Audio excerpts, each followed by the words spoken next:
Bonjour et bienvenue, voici notre tour d'horizon économique, géopolitique, sanitaire et boursier. Nous sommes le mardi 7 décembre et pour comprendre comment tourne la planète finance et le tour de nouveau à plein régime, c'est sur la bourse au quotidien et nulle part ailleurs. Et l'épisode du jour s'intitulera La machine à battre des records reprend du service.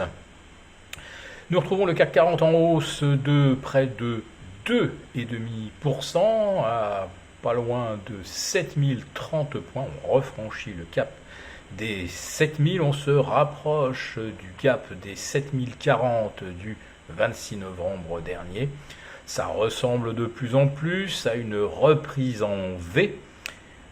C'est vrai que les premières séances de la semaine dernière nous ont rappelé ces séquences de portes de saloon. Eh bien, ça a hésité avant que d'un seul coup, les marchés reprennent une progression algorithmique tout à fait typique, c'est-à-dire que ça monte comme un funiculaire dans le sillage des valeurs du luxe. Les listes d'achat n'ont donc pas changé ou quasiment pas. On retrouve donc Kering à plus 5, LVMH à plus 4, Hermès à 3,5%. C'est donc le secteur du luxe à nouveau qui tracte le marché parisien.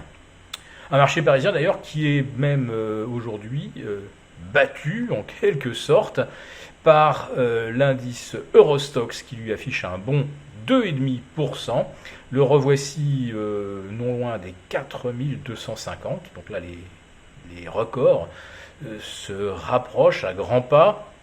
Et on est à un petit 2,10% de hausse en Allemagne, malgré un net rebond de la production industrielle outre-Rhin, ce qui là aussi devrait beaucoup nous rassurer. Mais les 2,4 à 2,5 que l'on observe aujourd'hui, on les doit à deux facteurs.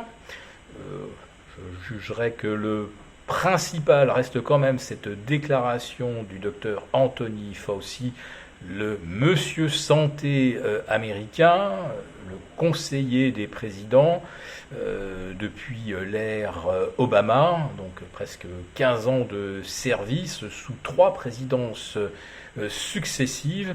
Et Anthony Fauci est quand même celui qui a entretenu le climat de la peur vis-à-vis de la pandémie. C'est monsieur 100% vaccin. C'est celui qui a en gros exclu le test de tout traitement alternatif. Il a pris la parole hier. Alors allait-il de nouveau nous faire peur avec un variant encore plus contagieux? Et il l'est. Mais qui pourrait s'avérer également encore plus mortel, puisque c'est ce que des médecins de plateau ne cessent de répéter en boucle sur les chaînes françaises. On a même eu monsieur Pialou venu nous dire qu'en mars prochain, on sera tous vaccinés, tous guéris, mais les non-vaccinés seront tous morts. Bon, quand on regarde aujourd'hui les courbes d'admission à l'hôpital, on s'aperçoit qu'il y a plus de vaccinés que de non-vaccinés, et que parmi les issues fatales, la différence est encore plus grande. Les non-vaccinés se montrent plutôt assez résistants, et les courbes de décès, donc pour les vaccinés, progressent de façon beaucoup plus nette. En fait, il y a une explication qui est toute simple, et je ne vais évidemment pas la nier. On meurt naturellement au-delà de 80 ans, vacciné ou non.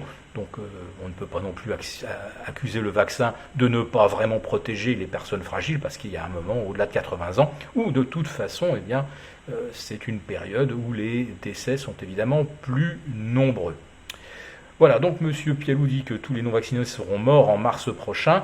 Ça fait beaucoup rire les Africains et les Indiens qui ne sont pas vaccinés et où le taux de décès est le plus faible que l'on observe sur la planète.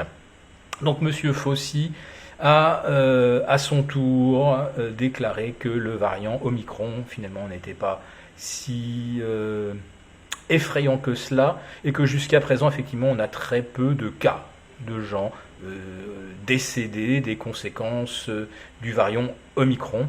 Et alors là, les marchés hier soir ont littéralement exulté à Wall Street, c'est la première fois que M. Fauci reconnaît que les variants sont de moins en moins létaux et de moins en moins dangereux, ce qui signifie qu'avec ou sans vaccin, on va peut-être s'en sortir. Avec ou sans vaccin, regardez hier soir la chute de Pfizer-BioNTech, la chute de Moderna, moins 15% en séance. Les déclarations de M. Fauci ont fait très mal aux fabricants de vaccins. Voilà, mais ça fait un grand bien à la bourse. Et l'autre nouvelle qui nous a réjouis ce matin, c'est la Chine qui reprend ses exportations. Nette augmentation au mois de novembre, plus 3%, donc un signal positif sur la croissance. On craignait que la pandémie ne provoque à nouveau des ralentissements. Eh bien, ça se passe bien en Chine. Ça devrait donc bien se passer également en Occident.